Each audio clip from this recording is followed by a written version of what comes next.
பேர் ராணி நொரோரை. நான் யூனிவர்சல் ஆலயத்துக்கு 2019 வந்தேன். நான் யூனிவர்சல் ஆலயத்துக்கு வருவதற்கு முன்னாடி என்னுடைய மாதவிடாயில எனக்கு பிரச்சனையானது இருந்தது. அதாவது ஒரு 3 வருஷமா எனக்கு மாதவிடாய் நிற்காம போன காரணத்தினால நான் எப்பொழுதுமே அனுசரணையா இருந்தேன். நான் ரொம்ப ஒல்லியாக ஆரம்பிச்சிட்டேன். இதனால நான் எப்பொழுதுமே என்னுடைய உடம்புல இருந்த ரத்த அழுத்தம் கீழான நிலையில இருந்தது. இதே மாதிரி சூழ்நிலை தொடர்ந்து இருக்கும்பொழுது என்ன ஐசியூல அட்மிட் பண்ணிட்டாங்க.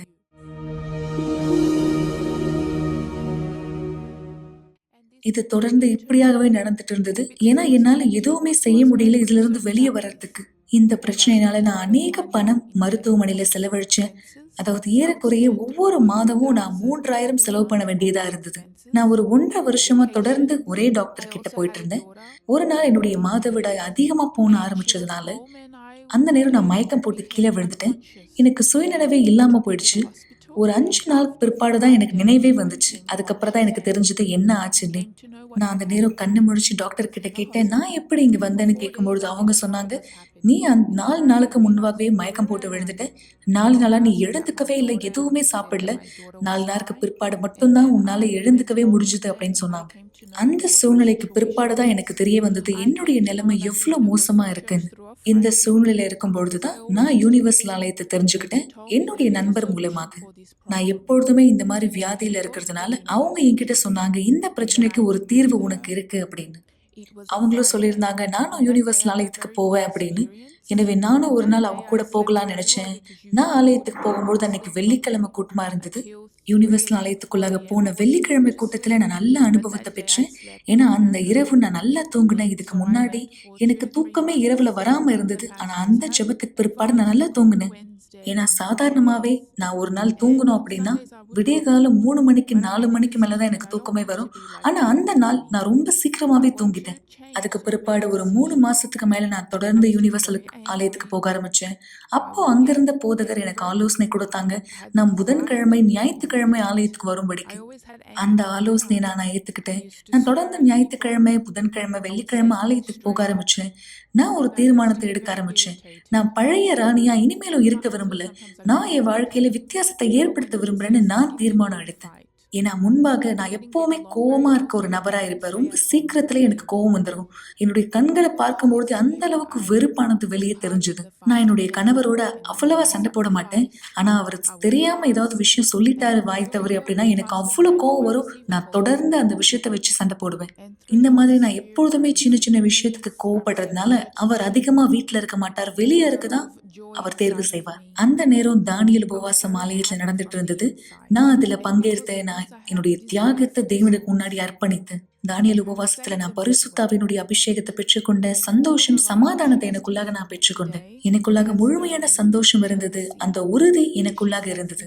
நான் எனக்குள்ளாகவே முழுமையா சந்தோஷமா இருந்ததுனால ஆத்தும அமைதி எனக்கு விருப்பமானது ஏற்பட்டது. இனிமேலும் முன்னாடி இருந்த ராணி இல்ல. முன்னாடி இருந்த ராணிக்கு எப்பவுமே பொறாமையானது இருந்தது, அந்த வெறுப்பானது இருந்தது. ஆனா இன்னைக்கு எனக்குள்ளாகவே முழுமையான வித்தியாசம் இருக்கு. எனக்கு என்னுடைய குடும்பத்தார் சந்தோஷமா இருக்காங்க. என்னுடைய கணவர், என்னுடைய பிள்ளைகள் எனக்கு மரியாதை கொடுக்கறாங்க. முன்பாக எப்பவுமே வீட்டுல சண்டை இருக்கும். ஆனா இப்போ அப்படி இல்லாம நாங்க சந்தோஷமா இருக்கோம். நான் இனிமேலும் அதிகமா கோவப்படுறது இல்ல. முன்னாடி நான் எப்படி சண்டை போட்டனோ அதே மாதிரி இனிமேலும் நான் சண்டை போடுற நபரா இல்ல.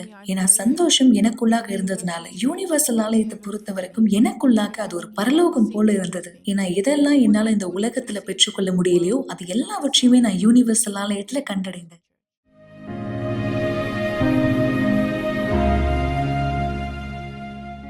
நல்லது நண்பர்களே, இந்த முதல் சாட்சியிலே நீங்கள் மிக சரியாய் புரிந்து கொண்டிருக்க முடியும். உங்கள் வாழ்க்கை மாறுவது கண்டிப்பாய் சாத்தியம்.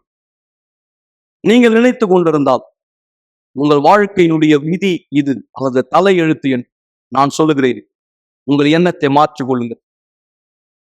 இல்லை, என் வாழ்க்கை யாராலும் காப்பாற்றப்பட முடியாது என்று நீங்கள் சொன்னால், என் கண்ணீர் யாராலும் துடைக்கப்பட முடியாது என்று சொன்னால், என்னால் உங்களுக்கு சவாலாய் சொல்ல முடியும், தேவனால் கூடும். நிச்சயமாய் நீங்கள் விசுவாசிக்கும் பட்சத்தில் ஆண்டவர் மாயாஜாலம் செய்ய முடியாது, ஆனால் அதிசயம் செய்ய முடியும். சற்று முன்பு நீங்கள் பார்த்தது அதிசயம், நீங்கள் பார்க்க போகிற சாட்சிகளும் அதிசயம். ஆனால் உங்களுடைய விசுவாசத்தின் ஒத்துழைப்பு தேவனுக்கு தேவை. அவரால் உங்க வாழ்க்கையில கண்டிப்பாய் உள்ளும் புறம்பும் மாற்றத்தை ஏற்படுத்த முடியும். இதோ பலதரப்பட்ட பிரச்சனையால் பாதிக்கப்பட்ட உங்களுக்கான ஒரு சிறப்பு அழைப்பு நம்முடைய தலைமை சபை மவுண்ட் ரோடிலிருந்து. வணக்கம் மக்களே, மிக சரியாய் இந்த நேரம் அண்ணா சாலை 1000 விளக்கு பகுதியில் அமைந்துள்ள நம்முடைய யூனிவர்சல் ஆலயத்துடைய தலைமை சபையிலே நான் நின்று கொண்டிருக்கிறேன். நீங்கள் இங்கே திரையிலே பார்ப்பதை போல நீங்கள் யார் மன அழுத்தம், பதற்றம், ஆரோக்கிய பிரச்சனைகள், தற்போதைய எண்ணங்கள், மேலும் உறவுகளிலே பிரச்சனை, துரதிருஷ்டங்கள், பாபங்களினால் பாதிக்கப்படுதல், ஆவிக்குரிய தாக்குதல்கள், உடல் வலி, பொருளாதார பிரச்சனைகள், புகைப்பிடித்தல், கெட்ட பழக்கங்கள், அழிக்கப்பட்ட திருமண வாழ்க்கை, தீர்க்க முடியாத வியாதிகள், சுவாசத்தை இழந்து கொண்டிருக்கிறீர்கள், கடன் பிரச்சனையால் பாதிக்கப்படுகிறீர்கள், வாழ்க்கையிலே சுழல்கிறீர்கள், பயத்தினால் தாக்கப்பட்டிருக்கிறீர்கள், கெட்ட கனவினால் ஒவ்வொரு பொருத்தப்பட்டு கொண்டிருக்கிறீர்கள், மேலும் மற்ற பிரச்சனைகளை யார் இந்த கடத்தி செல்கிறீர்களோ நான் உங்களுக்கு ஒரு சிறப்பு அழைப்பு கொடுக்கிறேன். நீங்கள் யாரா இருந்தாலும் எந்த நம்பிக்கையை சேர்ந்தவராக இருந்தாலும் எந்த இடத்தை சேர்ந்தவராக இருந்தாலும் இது உங்களுக்கான இடம். நான் நம்புகிறேன் உங்களுடைய கவலைகள் நிறுத்தப்படும்படியாய், உங்களுடைய கவலைகள் நிறுத்தப்படும்படியாய் இது உங்களுக்கான இடம். நீங்கள் என்னுடைய சிறப்பு விருந்தினர், முற்றிலும் இலவசமாய் உங்களுடைய உறவினர், உங்களுடைய நண்பர்கள், அக்கம் பக்கத்தினர் யாரெல்லாம் பிரச்சனையோ நீங்கள் வரவேற்கப்படுகிறீர்கள். விசேஷமாய் உங்களுக்கான இடம், உங்கள் கவலைகள் நிறுத்தப்படும்படியாய் நாங்கள் உங்களுக்காக இங்கே காத்திருக்கிறோம். எல்லாவற்றுக்கும் மேலாய் ஆண்டவர் தாமே இருக்கிறார். உங்களுக்காக உதவின் கர தீட்டும்படியாய் மறந்து விடாது. இந்த கவலைகள் நிறுத்தப்பட முடியும். நீங்கள் அந்த பிரச்சனையால் தொடர்ந்து பாதிக்கப்பட வேண்டிய அவசியம் இல்லை. தேவன் அனைவரை ஆசீர்வதிப்பாராக.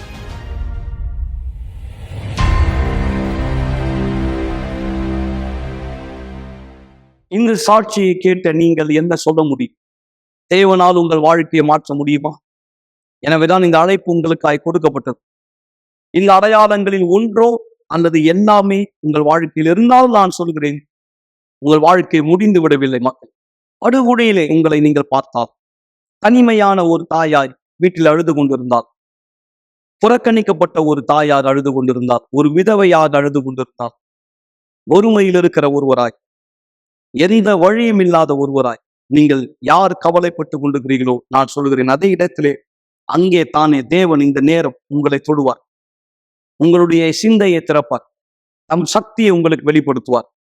அவரால் இந்த வாழ்க்கையை மாற்ற முடியும் என்ற ஒரு நிச்சயத்தை உங்களுக்கு தருவார். ஒருவேளை நீங்கள் இந்த ஆலயத்திலிருந்து வெகு தூரத்துல இருக்கலாம், தமிழ்நாட்டின் ஒரு மூலையிலே, ஒரு கிராமத்துல, ஒரு இடத்துல, ஒரு மாவட்டத்துல, ஒருவேளை உங்களால வர முடியல, உங்களுக்கு நிலைமை இல்லை, கவலைப்படாதீர்.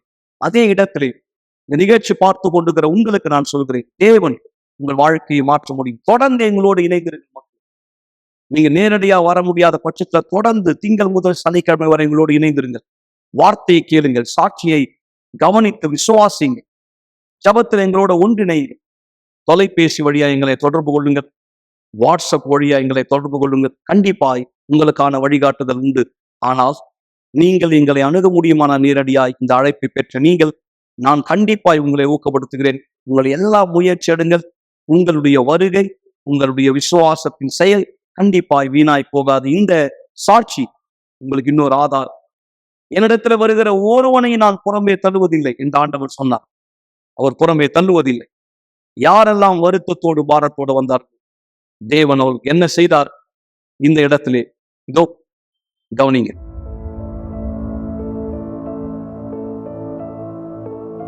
அவரை பத்தி பேசினாலே எனக்கு கோவம் வரும், அவருடைய பேர் எடுத்தாலே எனக்கு கோவம் வரும், இல்ல அவர் சம்பந்தப்பட்ட விஷயத்தை ஏதாவது நான் பார்த்தா எனக்கு கோவம் வரும்.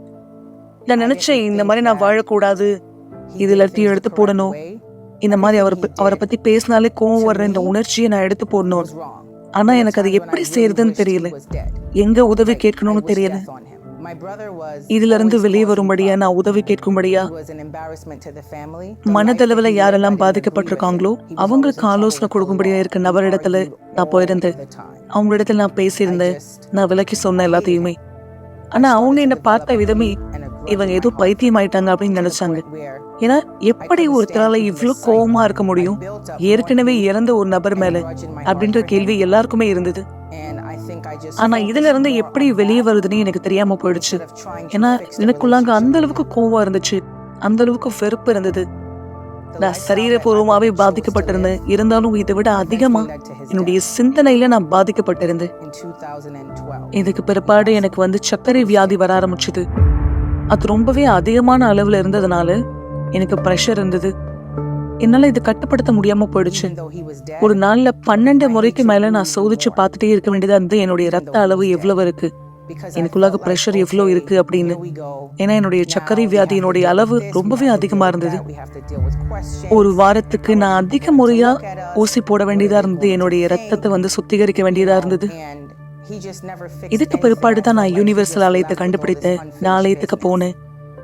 அங்க போன பிற்பாடு எனக்கு என்ன நடந்ததுன்னு தெரியல. ஆனா ஒவ்வொரு முறை நான் ஆலயத்துக்கு போயிட்டு வெளியே வரும்பொழுதும் ஏதோ ஒரு வித்தியாசத்தை எனக்குள்ளாக உணர்ந்தேன். ஏதோ ஒரு விஷயம் எனக்கு புரிய வந்தது போல நான் உணர்ந்தேன். இதுல எதை என்ன ஆச்சரியப்பட வச்சதுன்னா, நான் போன எல்லா கூட்டத்திலயுமே அங்க இருந்த பாஸ்டர் தொடர்ந்து மன்னிப்பை குறித்து பேசினார். அவர் தொடர்ந்து பேசிட்டே இருந்தார். உங்களுக்குள்ள வெறுப்புணர்ச்சி இருக்கக்கூடாது, உங்க இருதயத்தை நீங்க சுத்தப்படுத்தணும், நீங்க மன்னிக்கணும்னு அவர் தொடர்ந்து சொன்னார். நீங்க யார் மேல கோவமா இருக்கீங்களோ அந்த நபரை அழைங்க, அவங்க கிட்ட மன்னிப்பு கேளுங்க. நான் எனக்குள்ள கேட்டுக்கிட்டேன், அவர் தான் ஏற்கனவே இறந்துட்டாரு, எப்படி நான் அவரை கூப்பிடுறது அப்படின்னு. என்னெல்லாம் பாஸ்டர் அந்த இடத்துல சொல்வாரோ எல்லாமே என்ன பொறுத்த வரைக்கும் வித்தியாசமா இருந்தது. நான் யோசிப்பேன், எப்படி இது சாத்தியம், இது எப்படி செய்ய முடியும் அப்படின்னு. எல்லா விஷயத்திலயும் எனக்கு கேள்வி இருந்தது. ஆனா நான் ஒரு விஷயத்த அதுல கத்துக்கிட்டேன். என்னுடைய உணர்ச்சியை பயன்படுத்துறதுக்கு பதிலாக புத்தியுள்ள விசுவாசத்தை நான் பயன்படுத்தணும்னு நான் கத்துக்கிட்டேன். ஏன்னா அதெல்லாம் நான் பண்ணிட்டு இருந்தேன். என்னுடைய இருதயம் தான் என்னுடைய உடம்பையே கட்டுப்படுத்துறதா இருந்தது. என்னுடைய மூளையும் என்னுடைய புத்திசாலித்தனத்தையும் நான் பயன்படுத்துறதுக்கு பதிலாக தொடர்ந்து என்னுடைய இருதயத்தை நான் பயன்படுத்திட்டு இருந்தேன். என்னுடைய உணர்ச்சியை பயன்படுத்தி தான் எல்லாத்தையும் செஞ்சுட்டு இருந்தேன். எனவே இதை நான் கண்டுபிடித்த பிற்பாடு என்ன முழுமையை நான் வெறுமையாக்க வேண்டியது அவசியமா இருந்தது. நான் என்னுடைய இருதயத்தை திறந்து பேச வேண்டியது, எல்லாத்தையும் தேவனிடத்தில் அர்ப்பணிக்க வேண்டியது ரொம்ப முக்கியமா இருந்தது. கடைசியா எல்லாத்துக்கும் ஒரு முடிவு நான் எடுத்தேன். நான் தண்ணியில ஞானஸ்தானம் எடுத்து என் வாழ்க்கைக்கான முடிவை நான் எடுக்க ஆரம்பிச்சேன். பரிசுத்த ஆவியானவரை தேட ஆரம்பிச்சேன். நான் தானியேல் உபவாசத்துல பங்கேற்றேன். என்னுடைய எல்லா விஷயத்தையுமே நான் கைவிட ஆரம்பிச்சேன். இதனுடைய பிரதிபலனா பரிசுத்த ஆவியானவரை என்னுடைய வாழ்க்கையில் நான் பெற்றுக்கொண்டேன். என்னையே நான் தேவனுக்கு முன்னாடி அதிகமா தாழ்த்த ஆரம்பிச்சேன். சில நண்பர்கள் எனக்கு இருந்தாங்க, அவங்களோட முன்னாடி நான் எல்லா நேரமும் இருப்பேன். ஆனா அதுக்கு பிற்பாடு நான் அவங்க கிட்ட இருந்து என்னை விலக்கிக்கிட்டேன். ஏன்னா என்னை பொறுத்த வரைக்கும் அவங்க தான் தேவனிடத்துல இருந்து என்னை பிரித்து வைக்கிறது போல நான் உணர்ந்தேன். எனவே அவங்க செய்யற எல்லா விஷயத்தையும் அப்படியே எதிர்மறையா வித்தியாசமா நான் செய்ய ஆரம்பிச்சேன். என்னுடைய தனிப்பட்ட உபவாசத்தை நான் ஏற்படுத்தினேன். ஆலயத்துல நடந்த உபவாசத்திலையும் நான் கலந்துப்பேன். சில நேரங்கள்ல இரவுல நள்ளிரவுல எழுந்து நான் ஜெபிப்பேன். 3 முறை நான் ஜெபிப்பேன். சில நேரங்கள் நான் குறிப்பிட்டு வச்சிருந்தேன். அதிகமா தேவனுடைய வார்த்தையை நான் படிக்க ஆரம்பிச்சேன். நான் பரிசுத்த ஆவியானவரை பெற்றுக்கொள்றதுக்கு முன்னால் அந்த சமயத்துல ஒரு சில நேரங்கள் வந்துச்சு. நான் அப்போ முட்டி போட்டேன். நான் அழ ஆரம்பிச்சேன். தேவனிடத்துல எல்லாத்தையுமே சொன்னேன். என்னுடைய சகோதரனுக்கும் எனக்கும் இருந்த சண்டைகள், அவர் மேல எனக்கு இருந்த வெறுப்பு, என்னுடைய பசங்களோட எனக்கு இருந்த கசப்புணர்ச்சிகள், என்னுடைய அம்மாவோட உறவு, எல்லாத்தையுமே நான் அழுது தேவனிடத்துல என்னுடைய இருதயத்தை திறந்து ஊற்றினேன். அந்த நேரத்துலதான் தேவனுடைய ஆவியானவரை நான் பெற்றுக்கொண்டேன். நான் புரிஞ்சுக்கிட்டேன் தேவன் என்னை மன்னிச்சிட்டாருன்னு. அந்த நேரத்துல இருந்துதான் என்னுடைய வாழ்க்கையினுடைய வித்தியாசங்கள் துவங்க ஆரம்பிச்சது. என்னுடைய சகோதரனை குறித்து நான் யோசித்தேன். நான் அவரை நினைச்சு பார்த்தேன். நான் அவரை மன்னிச்சிட்டேன்னு எனக்கு தெரியும். அவரை பத்தி பேசும்பொழுதோ அதுக்கு பிற்பாடு அவர் சம்பந்தப்பட்டதை பார்க்கும்பொழுதோ எனக்கு இனிமேல் அவர் மேல கோபம் வரல. பரிசுத்த ஆவியானவரை என்னுடைய வாழ்க்கைக்குள்ளாக நான் பெற்றுக்கொண்ட பிற்பாடு எனக்குள்ளாக இருந்த மிகப்பெரிய பாரம் என்னை விட்டு போச்சு. ரொம்பவே இலகுவா நான் உணர்ந்தேன். எனக்குள்ளாக இந்த பொறுமை, இந்த சமாதானம் தேவனுடைய ஆவியை பெற்ற பிற்பாடு மட்டுமே எனக்கு கிடைச்சது. இதுக்கு பிற்பாடு என்னுடைய வாழ்க்கையில பெரிய வித்தியாசங்கள் ஏற்பட ஆரம்பிச்சது. இதை என்னால விலக்கி சொல்ல முடியல. ஏன்னா என்னுடைய வாழ்க்கையில மூடப்பட்ட கதவுகள் திறக்க ஆரம்பிச்சது. எனக்காக நல்ல விஷயங்கள் என் வாழ்க்கையில நடக்க ஆரம்பிச்சது. நான் எல்லாத்தையும் பார்த்தேன். இப்போ என்னுடைய சரீரத்தினுடைய குறைபாடுகள் எல்லாமே சரிப்படுத்தப்பட்டிருக்கு. நான் இப்போ சரிசமமா உணர்றேன். என்னுடைய ஆவிக்குரிய வாழ்க்கையில என்னுடைய விசுவாசத்தை பயன்படுத்தி நான் தொடர்ந்து முன்னோக்கி போறேன். என்னுடைய வாழ்க்கையினுடைய சில பிரச்சனைகள் சரிப்படுத்தப்பட்டுருச்சு. என்னுடைய பண வாழ்க்கை இப்ப ஆசீர்வாதமா இருக்கு. என்னுடைய அம்மா, என்னுடைய பசங்களோட என்னுடைய திருமண வாழ்க்கை, எல்லாரோட எனக்கு இருக்க உணர்வு, அவங்களோட நான் பேசுற விதம், என்னுடைய உறவு எல்லாமே சரிப்படுத்தப்பட்டிருக்கு. அநேக வாய்ப்புகள் எனக்கு கிடைக்க ஆரம்பிச்சது என்னுடைய வாழ்க்கையில. என்னுடைய வேலை சம்பந்தப்பட்டமா நிறைய இடத்துக்கு நான் பயணம் செய்து போறேன். நான் எல்லாத்தையும் புதுசா கத்துக்கிறேன். 4 வருஷத்துக்கு முன்னாடி எப்படி ஒரு மோசமான உணர்ச்சியுடைய ஒரு பெண்ணா நான் இருந்தனோ, இனிமேலும் அப்படி நான் கிடையாது. அப்ப நான் எப்படி இருந்தனோ அதை விட முற்றிலும் வித்தியாசமா நான் இப்ப இருக்கேன். இப்ப எனக்குள்ளாக அந்த பொறுமை இருக்கு, நிதானம் இருக்கு, தேவனுடைய சமாதானம் எனக்குள்ளாக இருக்கு. நான் இப்போ சில மக்களுக்கு உதவி செய்யறேன். தேவனுடைய வார்த்தையை அவங்களுக்கு கொண்டு சேர்க்கிறேன். தேவனுடைய ராஜ்யத்தையும் அவருடைய நீதியும் தேடுங்கள், பிற்பாடு அனைத்தும் உங்களுக்கு கூட கொடுக்கப்படும். இந்த வசனம் என் வாழ்க்கையில நிறைவேறினது நான் கண்ணால பாக்குறேன். என்னை சுத்தி இருக்க மக்களோட எனக்கு இருக்க உறவு மற்றும் தேவனோட எனக்கு இருக்க உறவு எல்லாமே அருமையா இருக்கு. எனவே நீங்க யாரு என்ன பார்த்துட்டு இருக்கீங்களோ, மன்னிக்க முடியாத தன்மையோட நீங்க யாரு கஷ்டப்படுறீங்களோ, நான் உங்களுக்கான ஆலோசனை கொடுக்கிறேன். நீங்க யூனிவர்சல் ஆலயத்துக்கு வரும்படியாக உங்களுடைய விசுவாசத்தை புத்திசாலித்தனத்தோட எப்படி பயன்படுத்துறதுன்னு நீங்க கற்றுக்கொள்வதற்கு, நீங்க உங்களுடைய உணர்ச்சியோ உங்களுடைய இருதயத்தையோ பயன்படுத்தாம உங்களுடைய புத்திசாலித்தனத்தை எப்படி நீங்க பயன்படுத்துறதுன்னு இந்த இடத்துல நீங்க கத்துக்கலாம். இந்த இடத்துல உங்களுக்கான உதவி கண்டிப்பா கிடைக்கும்.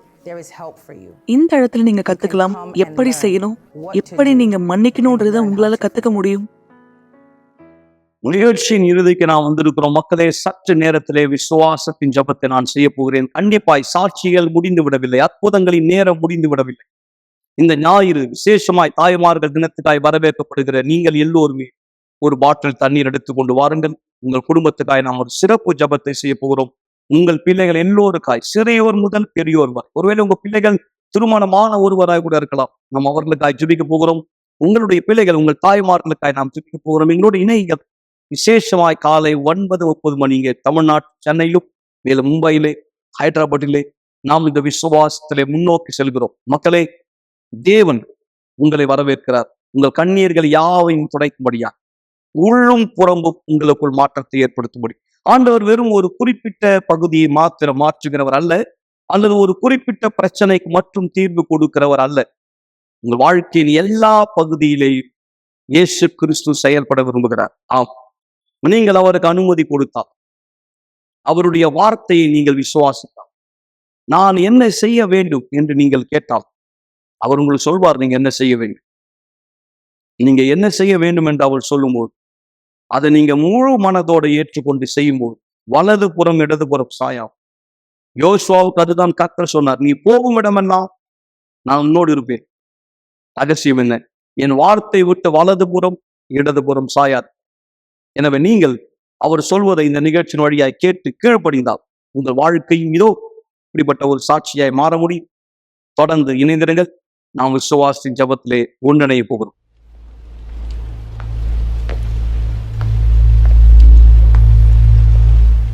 ஒரு நாள் ஒரு நபர் என்கிட்ட சொன்னாங்க, எலுமிச்சை பழத்துல இருந்து அதனுடைய சாரை நான் எடுக்கணும். ஆனா என்னுடைய வாழ்க்கையில அது ஒரு எலுமிச்சை பழமா இல்ல, 3 முழு எலுமிச்சையா இருந்தது. நான் அதை ஒன்னொன்னா பிழிய வேண்டியதா இருந்தது.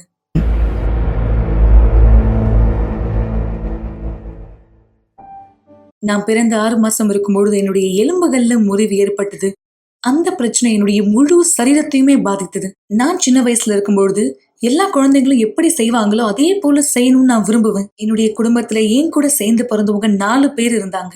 இந்த சமுதாயத்துல என்னால இயற்கையா எல்லாரும் மாதிரி வாழ முடியல. அவங்க எல்லாருமே குதிப்பாங்க, ஓடுவாங்க, விளையாடுவாங்க. ஆனா என்னால செய்ய முடியாது. இங்கதான் என்னுடைய பிரச்சனை துவங்குச்சு. நான் பிறந்த சில வருஷங்கள் நான் வீட்டுல இருந்ததை விட மருத்துவமனையில இருந்ததுதான் அதிகமா இருந்தது. அப்போ மருத்துவர் சொல்லியிருந்தாங்க, யாரால நடக்க முடியாம பிரச்சனை இருக்கும் அவங்க எல்லாருமே காலில் ஒரு மிஷின் மாதிரி மாட்டும்படியாக. அது இரும்புல செஞ்சுதா இருந்தது. அது ரொம்பவே வெயிட்டா இருந்தது. அது என்னுடைய பாதத்துல இருந்து என்னுடைய முதுகு எலும்பு வரைக்கும் முழுசா மாற்ற மாதிரி இருந்தது. நான் என்னுடைய ஸ்கூல்ல இருக்கும்பொழுது பசங்க எல்லாரும் என்ன பார்த்து கேலி செய்வாங்க. அவங்க என்ன மாதிரி நடிச்சு காமிப்பாங்க. அதே எனக்குள்ளாக ஒரு தாழ்வு மனப்பான்மை ஏற்பட்டுச்சு. எனக்குள்ளாக மிகப்பெரிய சோகத்தை ஏற்படுத்துச்சு.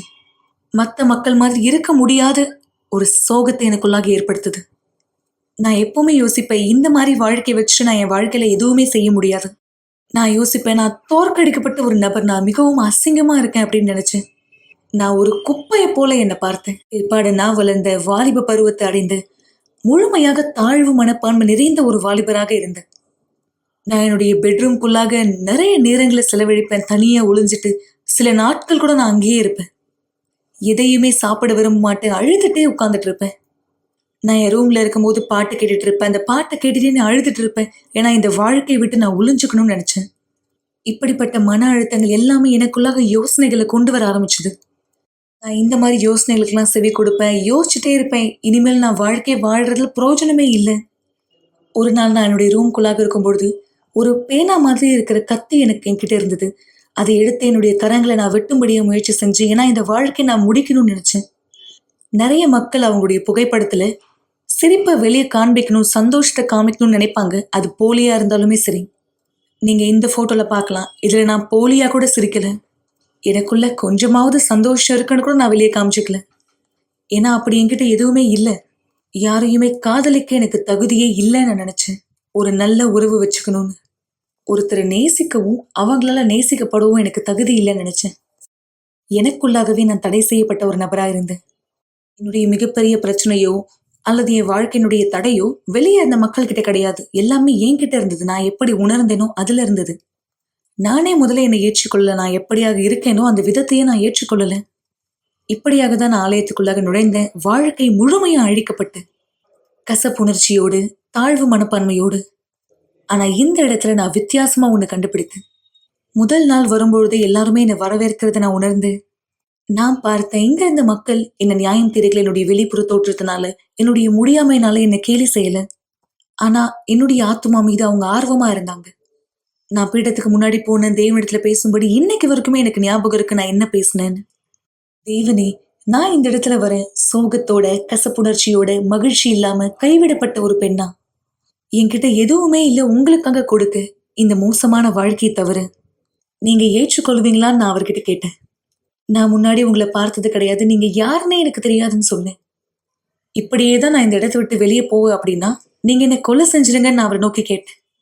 ஏன்னா என்னுடைய வாழ்க்கையில இந்த கடைசி வாய்ப்பு இதுதான். நான் அவர்கிட்ட சொன்ன, தேவனே, நீங்க வந்து இப்போ என்ன சந்திக்கலன்னா உண்மையாகவே நான் தற்கொலை செஞ்சுப்பேன். அப்படி இல்லைன்னா நான் உங்ககிட்ட கேட்கிறேன், என்ன கொலை செய்யுங்கன்னு. ஏன்னா என் வாழ்க்கையில அர்த்தமே இல்லை. அந்த ஜெபத்திற்கு பிற்பாடு நான் மிகப்பெரிய சந்தோஷத்தை எனக்குள்ளாக அனுபவிச்சேன். தேவன் எனக்கு பக்கத்துல வந்தது போல நான் உணர்ந்தேன். தேவன் என்னை அணைத்து கொண்டு, என் மகளே, நீ எப்படியாக இருக்கியோ அந்த விதத்துல நான் உன்னை அன்பு செய்யறேன் அப்படின்னு என்கிட்ட சொன்னது போல இருந்தது. நான் உன்னுடைய ஜெபத்தை கேட்டேன். இந்த நிமிஷம் துவங்கி நான் உன்னை முழுமையா மாத்த போறேன்ற சத்தம் எனக்கு கேட்டது. இனிமேல் ஒரு பொழுதும் நீ தனியா இருக்க மாட்டேன். நான் எப்பவுமே உன் பக்கத்துல இருப்பேன். தேவன் என்ன சொன்னாரோ அது எல்லாத்தையுமே செய்தார். அந்த நாள் துவங்கி நான் வித்தியாசத்தை உணர்ந்த நாளையத்தை விட்டு வெளியே வந்தேன். கண்கள்ல சந்தோஷத்தோடும் என்னுடைய இருதயத்துல மகிழ்ச்சியோடு என் வாழ்க்கையில நான் அனுபவிக்காத அந்த சமாதானத்தை நான் அந்த நேரம் அனுபவிச்சேன். நான் பிற்பாடு ஆலயத்துக்கு வரும்பொழுது ஒரு நபர் தன்னுடைய வாழ்க்கையை முழுமையா அர்ப்பணிக்கிறத பத்தி நான் கேள்விப்பட்டேன். அதனுடைய அர்த்தம் என்னன்னு துவக்கத்துல எனக்கு சரியா புரியல.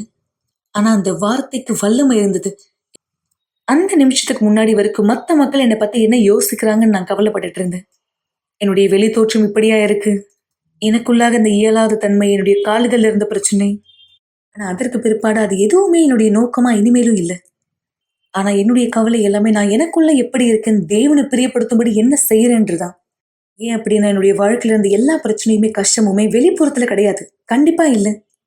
நான் எல்லா கஷ்டத்தையும் அனுபவிச்சேன். ஏன்னா எனக்குள்ள என்ன இருந்ததோ அதுதான் பேசிச்சேன். அந்த நிமிஷம் துவங்கி நான் புரிஞ்சுக்கிட்டேன், முழுமையாகவே என்னை அர்ப்பணிக்கணும்னு சொல்லி நான் ஆலயத்துக்கு வரும்போது நிறைய பிரச்சனைகளோட வந்தேன். என்னுடைய ட்ரெஸ், என்னுடைய இஷ்யூ எல்லாமே கிழிஞ்சு இருக்கும். எனக்கு எந்த வேலையுமே இல்லை நான் செய்யறதுக்கு. என்னுடைய ஆவிக்குரிய வாழ்க்கையினுடைய துவக்கம், என்னுடைய புது வாழ்க்கையினுடைய துவக்கம் என்னை முழுமையா நான் முதல்ல அர்ப்பணிக்கும் பொழுது துவங்குச்சேன். மனுஷனுடைய கண்களுக்கு முன்னாடி அது எதுவுமே இல்லை. ஆனா தேவனுடைய கண்களுக்கு முன்னாடி மிகப்பெரியது. என்னுடைய சிறந்ததை அர்ப்பணித்தேன், என் வாழ்க்கையை அர்ப்பணித்தேன், என் ஆத்மாவை அர்ப்பணித்தேன், என்னுடைய தாழ்வு மனப்பான்மைகளை நான் அர்ப்பணித்தேன். நான் தேவன்கிட்ட சொன்னேன், இன்னையிலிருந்து இந்த உலகத்துல இருக்க யாருமே என்னை பார்த்து உன்னால முடியாதுன்னு சொல்லக்கூடாது. இந்த நாள் துவங்கி எல்லாமே என்னாலையும் செய்ய முடியும். ஏன்னா இந்த நாள் துவங்கி நீங்க தான் என்னை வல்லமைப்படுத்துவீங்க. நான் என்னை தேர்ந்தெடுக்கிறேன். ஏன்னா எனக்கு தெரியும் நீங்க என்னை தேர்ந்தெடுத்திருக்கீங்க. அதற்கு பிற்பாடு இருந்து என்னுடைய யோசனை, என்னுடைய வாழ்க்கை கொஞ்சம் கொஞ்சமா மாற ஆரம்பிச்சது. தேவனை இன்னும் அதிகமா தெரிஞ்சுக்கணுன்ற மிகப்பெரிய விருப்பம் எனக்குள்ளாக இருந்தது. அவரோட அனுபவத்தை ஏற்படுத்தணும்னு நான் அதிகமா அவரை பத்தி தெரிஞ்சுக்கணும்னு நினைச்சேன். நான் வேதாகமத்தை படிச்சு ஒவ்வொரு நாளும் ஆலயத்துக்கு வருவேன். அதிகாலையில் அவருடைய பிரசனத்தை தேடுவேன்.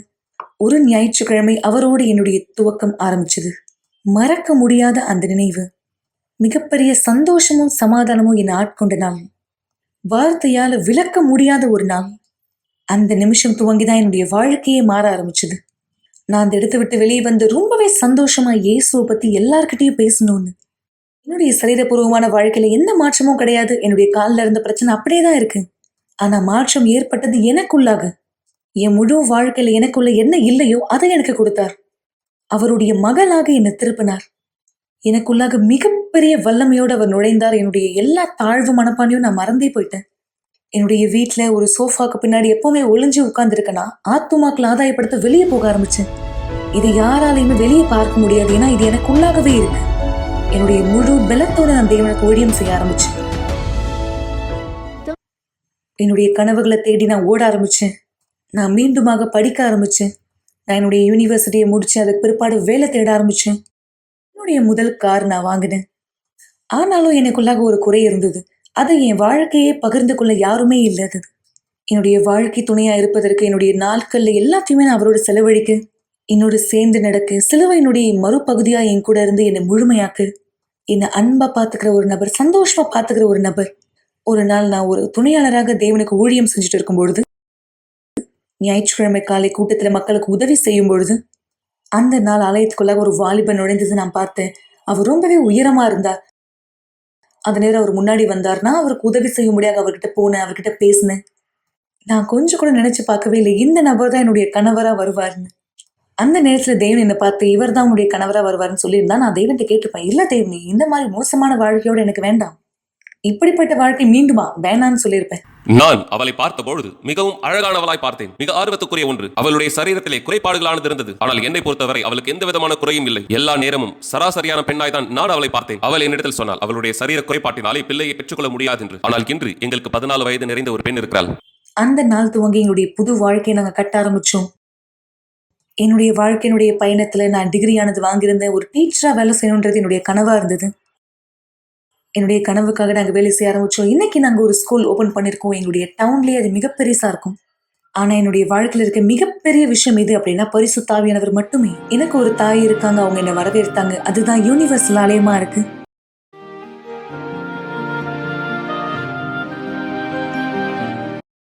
நான் ஆலயத்திற்கு முதலாக வந்த பொழுது ஆலயத்தினுடைய ஆண்டு விழாவா அது இருந்தது. ஆவிக்குரிய தலைவர் அந்த இடத்துல என்னை வரவேற்கிறத நான் பார்த்தேன். பிஷப் மாசேடோ, அவருக்குமே ஒரு இயலாத தன்மை இருந்தது. அவர் வித்தியாசமா பார்த்தேன். அப்ப நினைச்சேன், இவரால ஜெயித்து வர முடியும்னா என்னால ஏன் ஜெயித்து வர முடியாது? அந்த வாரமே தேவனோட என்னுடைய அனுபவம் ஏற்பட்டது. ஒரு வெற்றிக்குரிய நபராக தேவன் என்னை மாற்றினார். ஒவ்வொரு நாள்ல எழுந்துக்கும் போது யோசிப்பேன், எவ்வளவு மிகப்பெரிய தேவனா இவர் இருக்கா. அவர் என்னை அழைத்த அந்த வீடு எவ்வளவு ஆசீர்வதிக்கப்பட்டது. வாழ்க்கையில் மாற்றப்படும் இடமா இருக்கு. சந்தோஷத்தையும் சமாதானத்தையும் கொண்டு வரதா இருக்கு. பிஷப்புடைய வாழ்க்கையை ஒரு கனலில பார்க்கும்போது எப்படி அது பிரதிபலிக்குமோ, அதே எனக்குள்ளாக நான் சுமந்துட்டு இருக்க என்னுடைய வாழ்க்கையினுடைய கடைசி வரைக்குமே அவர் ஜெயித்து வர நபரா இருக்கார். என்னால் அவருக்கு ஒரு அடித்தளம் இருக்கு. அவருடைய சொந்த பலத்தினால கிடையாது, ஆனா அது தேவனுடைய வல்லமையா இருக்கு. பலமா இருக்க ஒரு நபரை தேவன் எப்பவுமே தேர்ந்தெடுக்க மாட்டார். எல்லாத்துக்குமே தயாரான ஒரு நபர், எதுவுமே இல்லாத ஒரு நபரை தான் தேவன் தேர்ந்தெடுக்கிறார். என்னுடைய வாழ்க்கையில இருந்த ஒவ்வொரு எலும்புச்சத்தையுமே நான் தனியாக எடுத்து அதை ஒரு சாரா பிழிஞ்சிட்டேன். அது பரிசுத்த ஆவியானவரால இன்னும் இனிப்பாக மாற்றப்பட்டது. அது மிகவும் நல்லதா இருக்கு.